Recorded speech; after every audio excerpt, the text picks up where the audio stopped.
दक्कन के पठार के बाद अब हम दूसरा जो अध्ययन करने जा रहे हैं ये है मध्यवर्ती पठार। बच्चों, मध्यवर्ती पठार जो है यह पश्चिमी अरावली, दक्षिणी सतपुड़ा के पठार का भाग है और इसकी जो उत्तरी सीमा है यह अरावली श्रेणी ही बनाती है। यहाँ पर यदि हम अरावली श्रेणी को देखें तो यह लगभग 800 किलोमीटर के क्षेत्र में व्याप्त है और पूर्व में जो पूर्व कैम्ब्रियन का जो भाग है यह इस अरावली के अंतर्गत आता है। यहाँ पर क्वार्टजाइट, नाइस और शिस्ट प्रकार की चट्टानें पाई जाती है। इस क्षेत्र में आप देख रहे हैं लूनी और बनास नदी की घाटियाँ है और यहाँ का सबसे ऊंचा शिखर जो है यह माउंट आबू है, जिसकी ऊंचाई लगभग 1722 मीटर है। इसके बाद इस क्षेत्र का दूसरा प्रमुख हिस्सा जो है मध्यवर्ती पठार का, यह है पूर्वी राजस्थान का हिस्सा। यह विंध्यन युगीन बलुआ पत्थर से निर्मित है। इसके अलावा यहाँ पर चूना पत्थर, शेल की चट्टानें भी पाई जाती है। यहाँ पर इस क्षेत्र का जो धरातल है पूरी तरीके से उर्मिल या लहरदार धरातल यहाँ पर पाया जाता है और इस क्षेत्र में लगभग 60 से 120 मीटर की ऊंचाई वाले कगार और कहीं कहीं पर गर्त भी यहाँ देखने को मिलती है। फिर तीसरा जो प्रमुख क्षेत्र है इसे हम कहते हैं चंबल बेसिन का क्षेत्र। चंबल बेसिन में जलोढ़क का जमाव है। इस क्षेत्र में, चंबल के क्षेत्र में बहुत अधिक काट छाट हो गए हैं और बहुत अधिक बीहड़ों का निर्माण हुआ है। यहाँ पर जो निचले मार्ग है ये काफ़ी विस्तृत और वृहत खड्डों के रूप में विकसित हुआ है। वास्तव में चंबल नदी क्या है, एक भ्रंश घाटी से होकर के बहती है। इसकी कुछ सहायक नदियाँ जिसमें बनास और काली सिंध और उसके साथ ही पार्वती नदी है, ये दोनों नदियाँ पार्वती नदियाँ कहलाती है। फिर बुंदेलखंड का पठार, यह भी मध्यवर्ती पठार का एक हिस्सा है। यहाँ पर नाइस और ग्रेनाइट प्रकार की चट्टानें पाई जाती है और यह संपूर्ण क्षेत्र समतल है, लेकिन बीच से यह क्षेत्र कुछ गुंबदाकार रूप में उभर गया है। यहाँ की जो पहाड़ियाँ हैं यह गुंबदाकार पहाड़ी के रूप में देखी गई है। अगला है विंध्यन पठार। जो विंध्य पठार है यह बुंदेलखंड से सोन नदी की घाटी तक व्याप्त है। यहाँ पर बलुआ पत्थर का जो स्वरूप है वो क्षैतिजिक अवस्था में देखने को मिलते हैं। क्षैतिजिक संस्तर यहाँ पर बलुआ पत्थर के विद्यमान है। इसकी सबसे अधिक ऊंचाई जो है यह भांडेर और कैमूर श्रेणी में देखने को मिली है। यहाँ पर गंगा की जो सहायक नदियाँ है जिसमें टॉस और करमनासा नदियाँ जो है ये इस क्षेत्र की प्रमुख नदी है। इसके बाद सोन घाटी का क्षेत्र।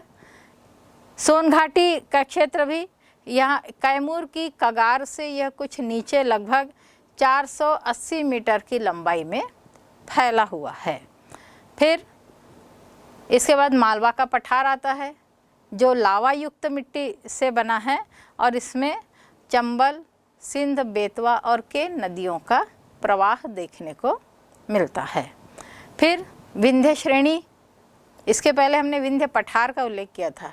यहाँ पर विंध्य श्रेणी जो मालवा के पठार के तीव्र कगार से होकर के बहती है। वास्तव में यह नदी जो है यह रिफ्ट घाटी से होकर बहती है और इसकी जो उत्तरी दीवार है ये काफ़ी खड़ी और ऊंची दीवार है। यहाँ पर लावा और बलुआ पत्थर तथा शेल प्रकार की चट्टानें पाई जाती हैं। फिर आगे हम देखेंगे छोटा नागपुर का पठार। बच्चों ये नाम आपने जाना होगा, सुना होगा, ये बहुत प्रसिद्ध नाम है जो आर्कियन युग की नाइस चट्टानों से बना हुआ है। इसके उत्तर में हजारीबाग की श्रेणी है और उत्तर पूर्व में राजमहल की पहाड़ियाँ देखने को मिलती है। इसके मध्य में दामोदर घाटी है जो एक प्रकार की भ्रंश घाटी है और यहाँ पर खनिजों के अथाह भंडार पाए जाते हैं। गोंडवाना में जो अवसादी शैलों से बना हुआ क्षेत्र है और यहाँ पर कोयले का जमाव सर्वाधिक हुआ है। यह नदी, यहाँ की जो प्रमुख नदी है, इसमें दामोदर, सुवर्णरेखा और कोयल यह प्रमुख नदी है। फिर महानदी का क्षेत्र या महानदी बेसिन का भी हम यहाँ पर अध्ययन करेंगे, जो कि एक सरगुजा के पठार का निर्माण करती है। दंडकारण्य, उड़ीसा की पहाड़ी, मैकाल की श्रेणी, वेनगंगा बेसिन से यह संपूर्ण महानदी बेसिन का क्षेत्र घिरा हुआ है। यहाँ की जो प्रमुख नदियाँ हैं, इसमें महानदी और शिवनायत और उसकी सहायक नदियाँ जिसमें हसदो, मांड, तेल नदी प्रमुख है।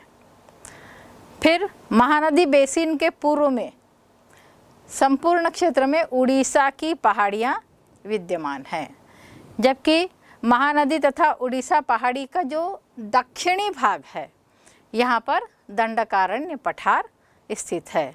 और इस क्षेत्र में प्रमुख नदियाँ तेल, इंद्रावती, सबरी, गोदावरी ये प्रमुख नदियाँ हैं। बच्चों आपने नाम सुना होगा चित्रकूट का और कुटुमसर की गुफाओं का, तो ये सभी यहाँ की इंद्रावती नदी में ही बनी हुई आकृतियाँ है। तो ये प्रमुख जो स्थलाकृति है ये मध्यवर्ती पठार की है। पठार का जो तीसरा भाग है इसे हम मेघालय के पठार के नाम से जानते हैं। मेघालय का पठार हिमालय की उत्पत्ति के समय ही, जब भारतीय प्लेट जो है ये जब उत्तर पूर्व की ओर सरकने लगी थी, तो उससे राजमहल की पहाड़ी और मेघालय के बीच में एक भ्रंश घाटी के कारण यह पठार अलग हो गया था। लेकिन कालांतर में इस क्षेत्र में जलोढ़क का जमाव हुआ और यह घाटी भरते चली गई और अब यह पठार हमारे जो दक्कन के पठार का एक हिस्सा बन गया है। यहाँ पर धारवाड़ क्रम की जो क्वार्टजाइट, शेल और शिष्ट प्रकार की चट्टानें पाई जाती है। यहाँ की जो औसत ऊंचाई है वो 1400 से 1800 मीटर है और इस क्षेत्र का सबसे ऊंचा क्षेत्र शिलांग का पठार कहलाता है। इसका दक्षिणी ढाल काफ़ी तीव्र है। इसके पश्चिम में गारो की पहाड़ी लगभग 600 मीटर की ऊंचाई वाली और पूर्व में खासी और जयंती की पहाड़ियाँ विद्यमान हैं। यह जो क्षेत्र, इसका सर्वोच्च शिखर जो है शिलांग शिखर है, जो कि 1961 मीटर है। मेघालय और पूर्वांचल के बीच में सूरमा घाटी यहाँ पर विद्यमान है। यह क्षेत्र खनिजों की दृष्टि से भी यह काफ़ी धनी क्षेत्र है। यहाँ के जो प्रमुख खनिज है इसमें कोयला, लोहा, सिलेसनाइट, इसके अलावा यूरेनियम, यहाँ के चूना पत्थर ये प्रमुख खनिज है। वनस्पति भी यहाँ पर काफ़ी विस्तृत है और इस क्षेत्र में वर्षा बहुत पर्याप्त मात्रा में होती है। दक्षिण पश्चिम मानसून जो है उसके कारण इस क्षेत्र में सर्वाधिक वर्षा होती है। सर्वाधिक वर्षा का जो स्थल है चेरापूंजी पहले से जाना जाता है, वर्तमान में मौशिमराम उसके निकट ही स्थित है। यह सर्वाधिक वर्षा वाला क्षेत्र है। अत्यधिक वर्षा के कारण इस क्षेत्र में प्रायः नग्न चट्टानें अधिक देखने को मिलती है, क्योंकि अपर्दन काफ़ी तीव्रता से हो रहा है और उसके कारण चट्टानों का स्पष्ट रूप हमें देखने को मिलता है। खनिजों की दृष्टि से भी यह काफ़ी धनी क्षेत्र है। यहाँ के जो प्रमुख खनिज है इसमें कोयला, लोहा, सिलेसनाइट, इसके अलावा यूरेनियम, यहाँ के चूना पत्थर, ये प्रमुख खनिज है। वनस्पति भी यहाँ पर काफ़ी विस्तृत है और इस क्षेत्र में वर्षा बहुत पर्याप्त मात्रा में होती है। दक्षिण पश्चिम मानसून जो है उसके कारण इस क्षेत्र में सर्वाधिक वर्षा होती है। सर्वाधिक वर्षा का जो स्थल है चेरापूंजी पहले से जाना जाता है, वर्तमान में मौसिमराम उसके निकट ही स्थित है। यह सर्वाधिक वर्षा वाला क्षेत्र है।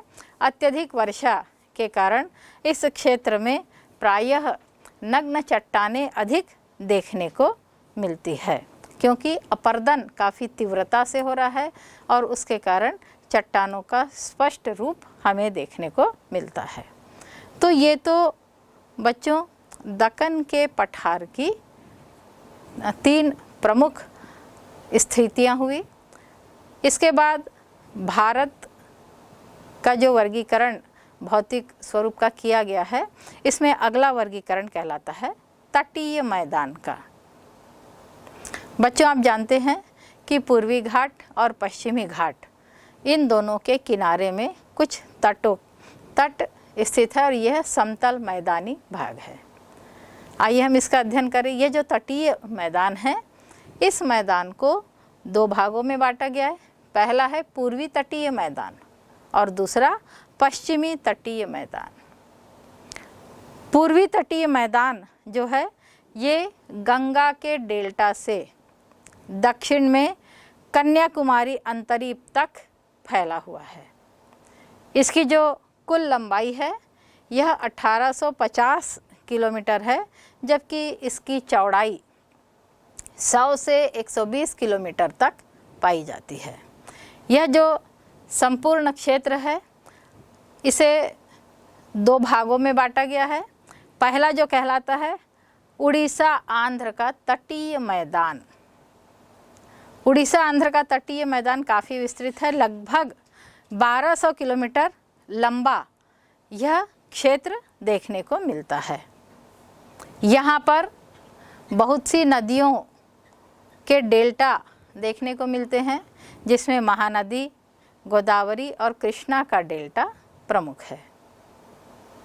बच्चों यहाँ पर जो महानदी का जो डेल्टा है इसमें ब्राह्मणी और वैतरणी इन तीनों के डेल्टा को यदि मिला दिया जाए तो यह क्षेत्र काफ़ी विस्तृत डेल्टा वाला क्षेत्र है।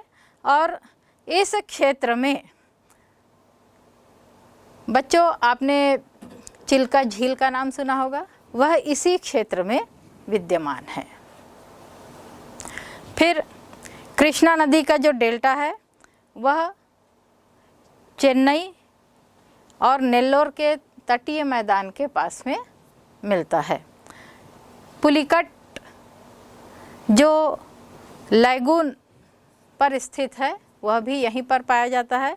और पुरानी पुलीन श्रेणी का जो श्रीहरिकोटा द्वीप है वह भी इसी पूर्वी तट में देखने को मिलता है।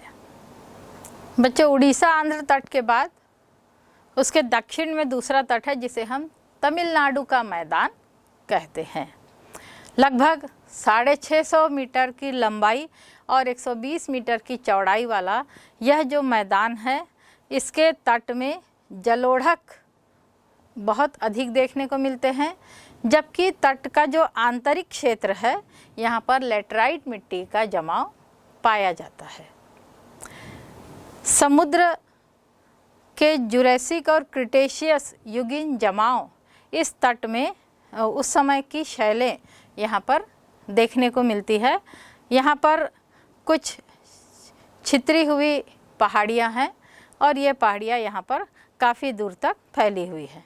इस क्षेत्र की जो प्रमुख नदियाँ हैं, इन नदियों में पालर, पोन्नायर, कावेरी और वैगाई नदी प्रमुख है। यहाँ पर जो कावेरी नदी का जो डेल्टा है वो तिरुचिरापल्ली के पास में स्थित है।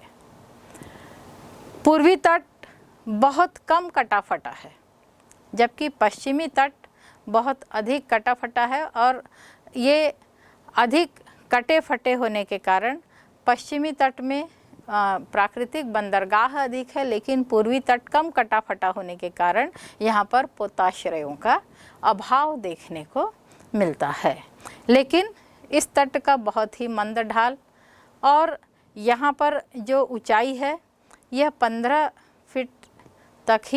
मीटर तक ही इसकी ऊंचाई पाई जाती है, और समुद्र बहुत ही शांत प्रकार का है, इसलिए यहाँ पर पोताश्रय बनाना बहुत आसान या सुविधापूर्ण हम इसको कह सकते हैं। लगभग 650 मीटर की लंबाई और 120 मीटर की चौड़ाई वाला यह जो मैदान है, इसके तट में जलोढ़क बहुत अधिक देखने को मिलते हैं, जबकि तट का जो आंतरिक क्षेत्र है यहाँ पर लेटराइट मिट्टी का जमाव पाया जाता है। समुद्र के जुरैसिक और क्रिटेशियस युगीन जमाव इस तट में उस समय की शैलें यहाँ पर देखने को मिलती है। यहाँ पर कुछ छितरी हुई पहाड़ियाँ हैं, और ये पहाड़ियाँ यहाँ पर काफ़ी दूर तक फैली हुई है। इस क्षेत्र की जो प्रमुख नदियाँ हैं, इन नदियों में पालर, पोन्नायर, कावेरी और वैगाई नदी प्रमुख है।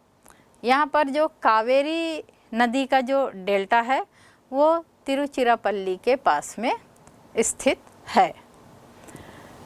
पूर्वी तट बहुत कम कटा फटा है, जबकि पश्चिमी तट बहुत अधिक कटा फटा है, और ये अधिक कटे फटे होने के कारण पश्चिमी तट में प्राकृतिक बंदरगाह अधिक है, लेकिन पूर्वी तट कम कटा फटा होने के कारण यहाँ पर पोताश्रयों का अभाव देखने को मिलता है।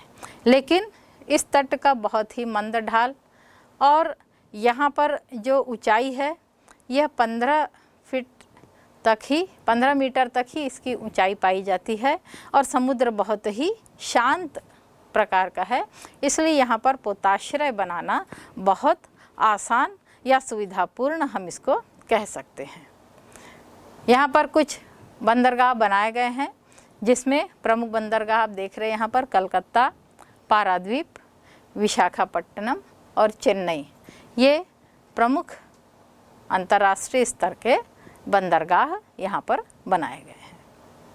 दूसरा तट पश्चिमी तट है, भारत का बहुत ही महत्वपूर्ण तट है।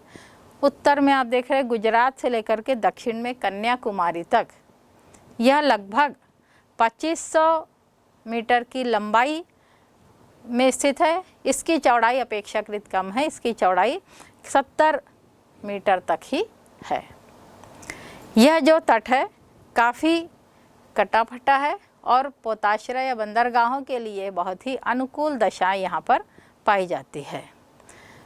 यहाँ पर भी इस तट का भी विभाजन किया गया है। सबसे पहला जो तट है ये कहलाता है गुजरात का मैदान। देखिए आप उत्तर में गुजरात का मैदान, यहाँ पर साबरमती और माही नदी से यह मैदान बना हुआ है। इसके दक्षिण में गंगा नदी का मुहाना है, और इसके उत्तर में ये जो मैदान है इसके उत्तरी भाग में कच्छ का रण है, जो कि यहाँ निरंतर ज्वार आने के कारण यहाँ पूरी तरीके से कीचड़ की स्थिति बनी रहती है।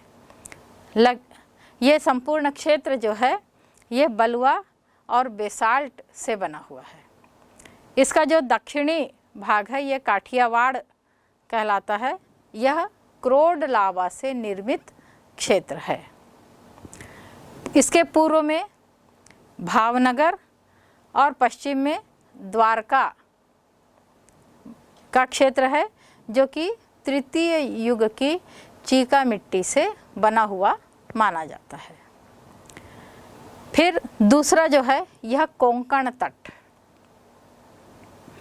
कोंकण तट भुज और गोवा के बीच में यह तट लगभग 530 किलोमीटर की लंबाई और 20 से 30 किलोमीटर की चौड़ाई के क्षेत्र में विद्यमान है। बच्चों, आपने तटों का प्रकार पढ़ा होगा। यह रिया तट का एक प्रकार माना जाता है।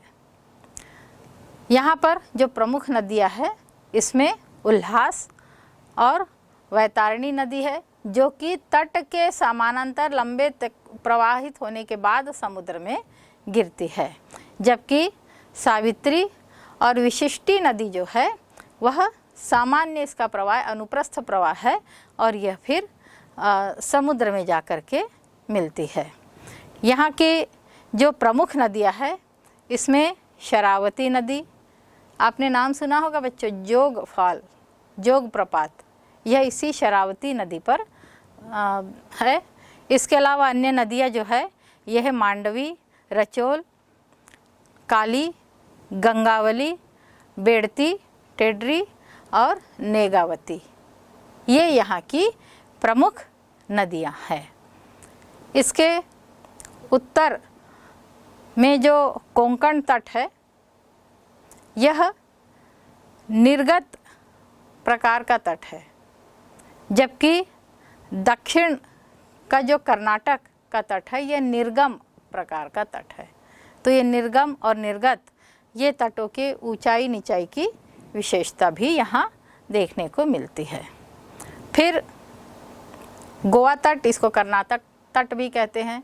जैसे मैंने बताया था कि कोंकण तट जो है वो निर्गत है, तो कर्नाटक तट निर्गम की स्थिति में है। यह गोवा कर्नाटक तट है। लगभग इसकी लंबाई 225 मीटर तक पाई जाती है। ये जो कोंकण और गोवा कर्नाटक के बीच में जो मैंने अभी नदियों का उल्लेख किया है, वो नदियाँ यहीं पर स्थित है। फिर अगला है केरल तट, लगभग 550 मीटर की लंबाई, और यहाँ पर केरल तट थोड़ा चौड़ा है। यहाँ पर यह 40 से 80 किलोमीटर चौड़ाई यहाँ पे देखने को मिलती है। इस क्षेत्र में जो पालघाट का क्षेत्र है, ये सबसे अधिक चौड़ा क्षेत्र है। यहाँ पर प्रवाल भित्तियाँ और ऊंची प्रवाल की दीवारें भी पाई जाती है। यहाँ पर लैगून और जो बैक वाटर कहते हैं, पश्च जल का क्षेत्र, यहाँ पर कुछ जल समुद्र के अंदर से आकर के कहीं पर जम गए हैं, तो ऐसे क्षेत्र यहाँ देखने को मिलते हैं। यहाँ की जो प्रमुख नदी है, इसमें बेपोर, पेन्नानी और पेरियार, ये प्रमुख नदियाँ हैं। तो पूर्वी तट और पश्चिमी तट, ये दो तटीय संरचना है। बच्चों, मैंने बताया था कि मुख्य भारत में ये प्रमुख स्थलाकृति है, लेकिन भारत का जो वर्चस्व है ये केवल मुख्य भूमि तक ही नहीं, बल्कि भारत के अंतर्गत कुछ द्वीप समूह भी सम्मिलित हैं, और इसलिए हम एक द्वीप समूह को एक अलग भौगोलिक स्वरूप में इसका अध्ययन करते हैं। भारत में भी जो द्वीप समूह है, तट के पास तो बहुत कम द्वीप है जो डेल्टा के आसपास बने हैं, लेकिन तटों से दूर पर्याप्त द्वीप समूह है। भारत के दोनों तटों पर, यानी कि बंगाल की खाड़ी और अरब सागर, ये दोनों क्षेत्रों में असंख्य बहुत सारे द्वीप है, और इन द्वीपों का यदि हम उल्लेख करें तो बंगाल की खाड़ी में लगभग 572 द्वीप हैं, जिसमें से 37 द्वीप ऐसे हैं जिसमें मानव निवास करते हैं। सभी द्वीप ये जीव जंतु और वनस्पतियों से घने बसे द्वीप हैं।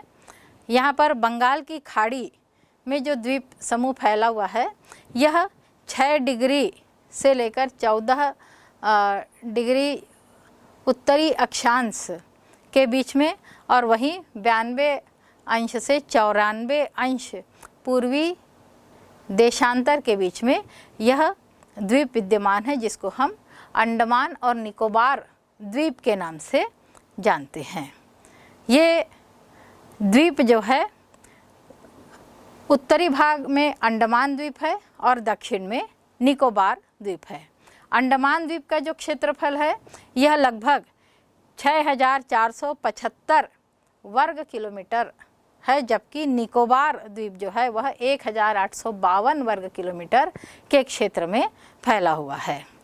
यहाँ पर ये जो बंगाल की खाड़ी के द्वीप है, ये प्रायः द्वीप ऊंचे पर्वतों का एक हिस्सा है और कहीं कहीं ज्वालामुखी से निर्मित द्वीप भी देखने को मिलते हैं।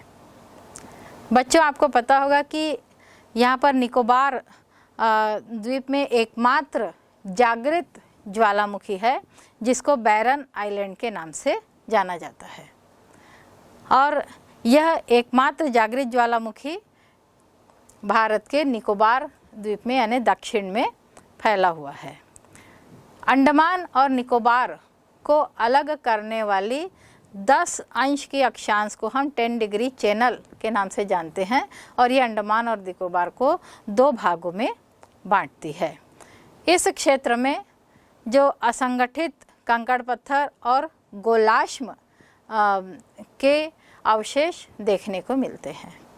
यहाँ पर कुछ ऊंची चोटी है, जैसे कि अंडमान की जो सबसे ऊंची चोटी है यह सैदल चोटी है, जो लगभग 738 मीटर की ऊंचाई में है। इसके अलावा कुछ और भी अन्य शिखर है। मध्य अंडमान में 515 मीटर की ऊंचाई में और दक्षिणी अंडमान में 460 मीटर की ऊंचाई के शिखर यहाँ ऊंचे शिखर के रूप में देखने को मिलते हैं। निकोबार में ग्रेट निकोबार की सबसे ऊंची चोटी जो है वो 442 मीटर ऊंची चोटी है, जिसको माउंट धुइल्ला के नाम से जाना जाता है। तो बच्चों, ये तो अंडमान और निकोबार द्वीप समूह के बारे में हमने जाना। फिर दूसरा जो द्वीप है ये अरब सागर के द्वीप है। अरब सागर में जो द्वीप है ये 8 अंश उत्तर से 13 अंश उत्तर अक्षांश और 71 अंश से 74 अंश पूर्वी देशांतर के बीच में स्थित है। यहाँ 3 प्रमुख द्वीप है। इन द्वीपों को अमीनी दीवी द्वीप ये उत्तर में स्थित है, मध्य में लक्षद्वीप और दक्षिण में मिनिकॉय द्वीप के नाम से इसे हम जानते हैं। ये सभी द्वीपों की विशेषता है कि ये प्रवाल द्वीप हैं और यहाँ पर ऊंची ऊंची प्रवाल भित्ति देखने को मिलती है। इसका जो क्षेत्रफल है ये सभी द्वीपों का मिला करके 453 वर्ग किलोमीटर के क्षेत्र में यह द्वीप फैले हुए है और 11 डिग्री चैनल जो है वह इन द्वीपों को अमीनी और मिनिकॉय द्वीपों को यह बांटती है। यहाँ पर इसके अलावा जो कोंकण तट है, इस तट के पास में भी कुछ द्वीप देखने को मिलते हैं। इसमें सालसीट और मुंबई और एक और द्वीप है ट्राम्बे द्वीप। ये 3 प्रमुख द्वीप जो है ये कोंकण तट के आसपास में मिलते हैं। वैसे जो अरब सागर के अधिकांश जो द्वीप है ये द्वीप असंबद्ध है। यहाँ पर असंबद्ध गुटिकाएं, उसके अलावा कहीं कहीं पर गोलाश्म भी देखने को मिलता है। इन द्वीपों की संख्या 36 है और इसमें से 11 द्वीप ऐसे हैं जिसमें मानव की बसाहट है। बच्चों, ये तो अरब सागर और बंगाल की खाड़ी के द्वीप हुए। इसके अलावा दक्षिण में मन्नार की खाड़ी, आपने ये नाम सुना होगा, जो कि भारत और श्रीलंका के बीच में स्थित है। इस मन्नार की खाड़ी में पंबन द्वीप स्थित है और यह जो पंबन द्वीप है ये पूरी तरीके से पथरीला है। आपने एक और नाम सुना होगा, रामगमन पथ। ये रामगमन पथ जो है रामनद से धनुषकोटि से यह प्रारंभ होता है। तो यहाँ पर यह जो द्वीप है पंबन द्वीप, ये रामनद और धनुषकोटी रेल मार्ग अब बिछाया गया है। इस रेल मार्ग की मुख्य भूमि से यह अब जुड़ गया है। तो इस प्रकार से भारत के अध्ययन में हमने इन सभी भागों का प्रमुख रूप से अध्ययन किया है और द्वीप समूह भी इसके महत्वपूर्ण धरातलीय क्षेत्र में गिने जाते हैं।